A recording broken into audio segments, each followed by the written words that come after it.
Good afternoon, my Real News Midday TV family. Welcome back to the channel for another news update. And in the news this afternoon, woman charged for killing spouse in acid attack. The woman accused of killing her common-law husband by dosing him with a corrosive substance earlier this month has been charged. She is 34-year-old Chevelle Christina Walker.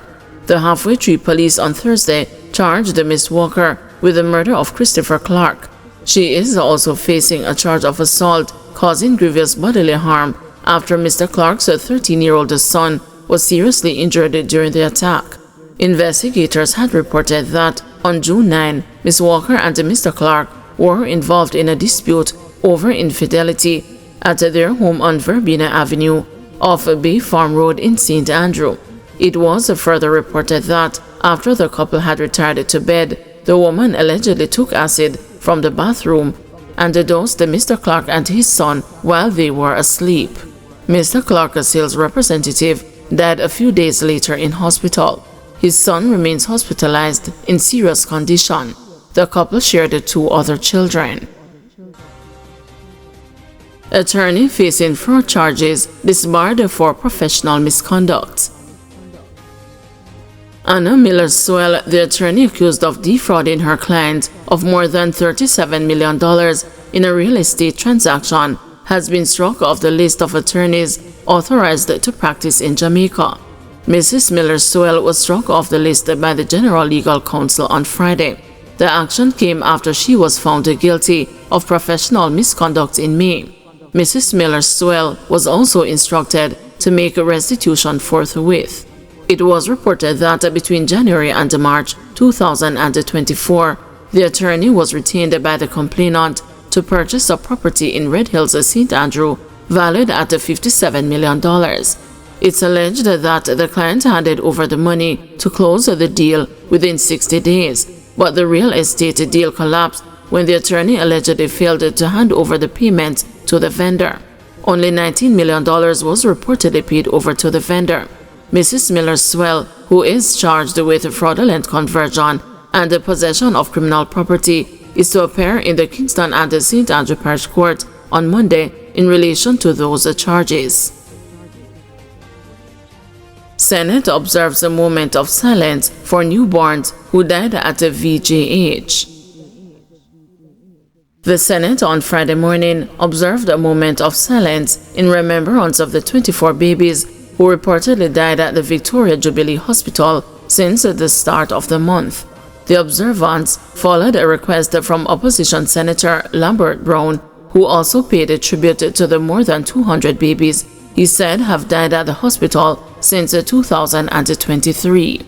Where I'm sitting today, I'm hearing reports of the tragic death of scores of babies at the Victoria Jubilee Hospital, and maybe I invite us as a Senate to stand in a minute silence in honor of those children who have died, and in expressing condolences to the mothers, families of nearly 200 children who have died at Victoria Jubilee Hospital in the last 2 or so years. And I'd invite us through you to stand in a minute of silence on behalf of the children. Oh, precious, it's the greatest gift, the Minister said, the Minister of Health has said to the world. Deputy President of the Senate, Charles Sinclair, agreed that the moment of silence should be observed, but he pointed out that the health authorities are investigating the cases. The report was publicized in relation to the unfortunate passing of some newborn at the Victoria Jubilee, and the expression was made that the situation as to what would have caused the situation, not one that relates to any intrusion of, let us say, bacteria or otherwise, but would appear to be more of natural causes, and the investigation in relation to the situation would continue. But I agree with you on the loss of life of a newborn, that it is obviously something that would be depressing to any mother, any family. 2 killed in St. Andrew attack identified as police continue search for suspects. The St. Andrew police are continuing their search for the 2 suspects behind the killing of a taxi operator and his passenger in the vicinity of Greenwich Acres in Miami Bay on Wednesday. The victims have been identified as 29-year-old Ricardo Hu Fong, otherwise called Ricky, a taxi operator of Harrison Town in Ucherios, and 41-year-old Gary Palmer, a correctional officer of Hazelwood Bamboo, both in St. Anne. The news was informed that the police are following several leads which could lead to the capture of the suspects. It was reported that about 1:45 p.m. on June 25, two men boarded a taxi in St. Anne's Bay. At the time, Mr. Hu Fong was behind the wheel and Mr. Palmer seated in the back. On reaching the Greenwich Acres entrance, the suspects requested a stop, alighted the car, and opened fire, hitting the driver and the passenger, who died at the scene. The suspects escaped in a waiting motorcar, which sped off in the direction of Ucherios. IC recommends disciplinary action against the former head of National Education Trust.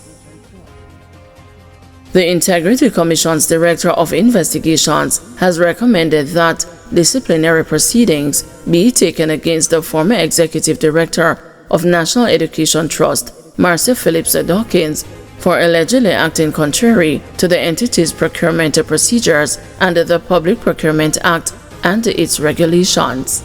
Kevin Stevenson noted that while Mrs. Phillips Dawkins is no longer employed to NET, she remains in the employ of the Ministry of Education. The findings of the IC's investigation report concerning allegations of impropriety and the procurement irregularities at the NET were tabled in the House of Representatives on Tuesday. The allegations are that the former Executive Director of National Education Trust sent a request for quotation to a supplier bearing the procurement manager's signature without her knowledge or consent.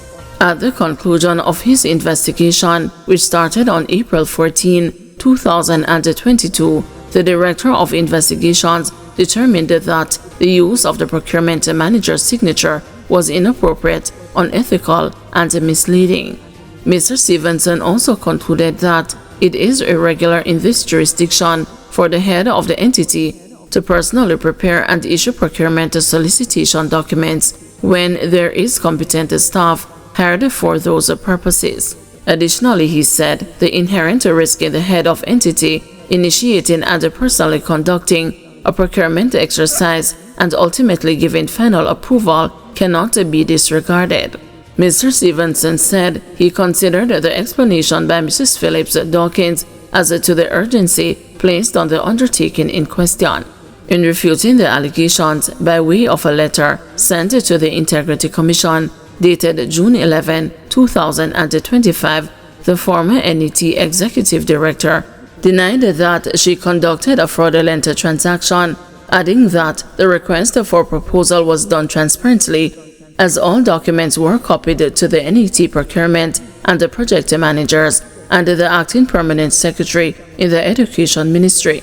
Mrs. Phillips Dawkins noted that the moment an error in the document was identified, she instructed that it be withdrawn and the process be taken over by the procurement manager and her team. In relation to the allegations of breach of procurement, Mrs. Phillips Dawkins said she decided to assist in the procurement process for the project as a final approval would have come from the acting permanent secretary.